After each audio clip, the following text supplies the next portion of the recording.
நாராயணா இந்த இடம் வந்து புட நாராயண மந்திர் அப்படின்னு புட நீலகண்டா அப்படின்னு சொல்றா.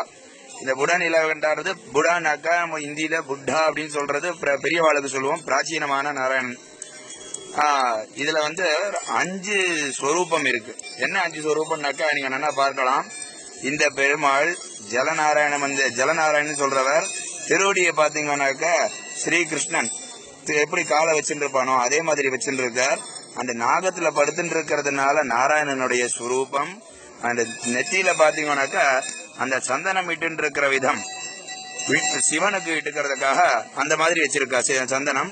நடுவுல திலகம், ராமருக்கு வைக்கிற மாதிரி திலகம். அந்த 2 பக்கம் காது புத்தனுடைய அம்சம். சோ திருவடி ஸ்ரீகிருஷ்ணனாகவும், நெத்தியில இருக்கிற சந்தனம் சிவனாகவும், நெத்தியில நடுவுல இருக்கிற திலகம் ஸ்ரீராமனாகவும், காதுகள் 2 புத்தனாகவும், படுத்துட்டு இருக்கிற விதமே நாகத்துல இருக்கிறதுனால நாராயணனாகவும் 5 ஸ்வரூபமாக இந்த பெருமாளை எல்லாரும் தரிசனம் பண்ணிட்டு போறா. ஜெய் சிவன் நாராயணன்.